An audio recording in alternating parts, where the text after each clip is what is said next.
In this video, Jordan Peterson talks about how there is a conflict between you and the things you want to do or not want to do. Would say there's some resistance among the experimental psychology community to credit Freud with any of his real discoveries, and I think that's very unfortunate, partly because A, he did make the discoveries, and B, the psychoanalysts still understand more about the nature of the unconscious than modern experimental psychologists, because modern experimental psychologists insist on viewing the brain as a cognitive processor, something like a computer, and that isn't what it is. It's a living system composed of other living subsystems.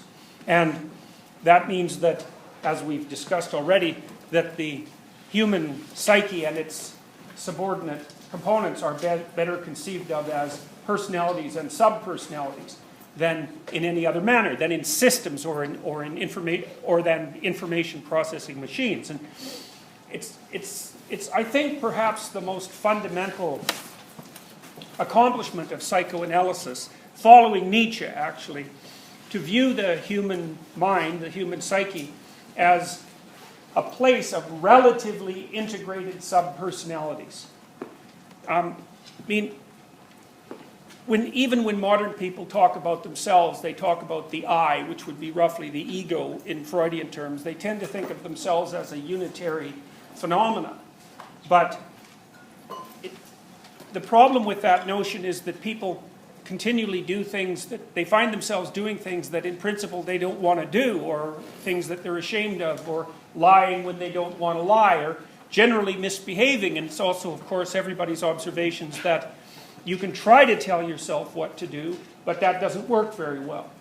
So, you've experienced this undoubtedly in your own life many, many times when you're sitting down and you're trying to study for something, particularly if you're not very interested in it, then all sorts of alternative possibilities will make themselves manifest in the theater of your imagination.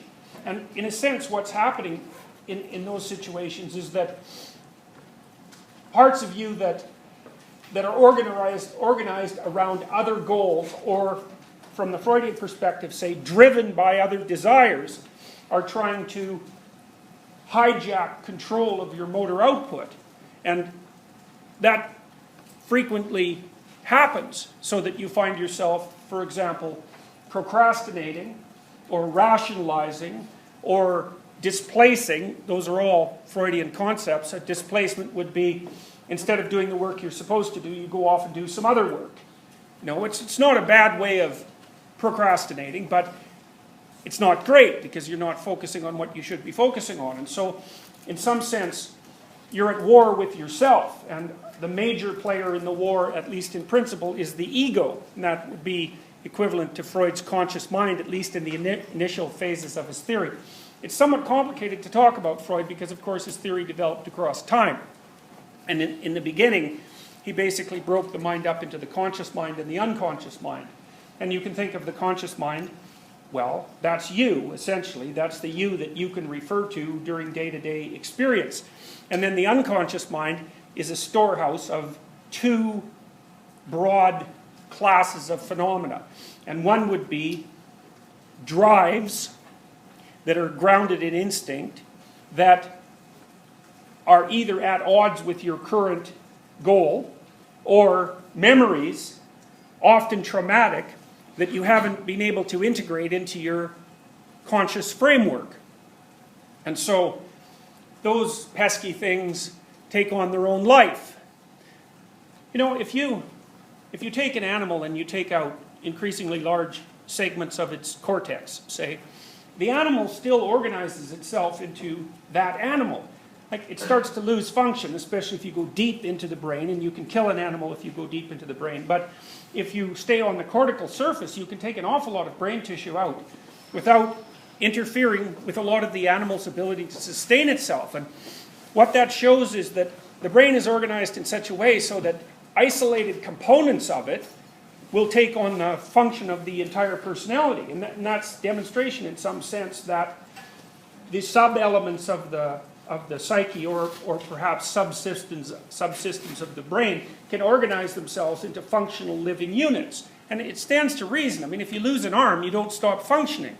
You just reorganize your personality minus the arm. And if you have only managed to integrate a certain subset of the potential psychic manifestations of your mind, then that subset is going to formulate the main personality, but all the other things that you're ignoring or can't integrate, they're going to have a life of their own. They don't just disappear. And so Freud offers the unsettling idea that you're by no means master in your own house. And one of the ways you can determine that is by watching yourself do things that you don't want to do. And those are things, for example, that you'd have a hard time facing up to, because, of course, most of the things that you don't want to do are things that you might be ashamed of or anxious about. And then, of course, there's the defeat that you suffer when your ego is hypothetically in control of the circumstance and you find your behavior or your thoughts directed in some direction under the control of something that you think that you've mastered. You can really see this in conditions like anorexia. So, especially if it's accompanied by bulimia, which it often is. So anorexia is an eating disorder that causes people, I think, essentially to become extremely disgusted with their own physiology, with their own physical being. And it warps their perceptions terribly. So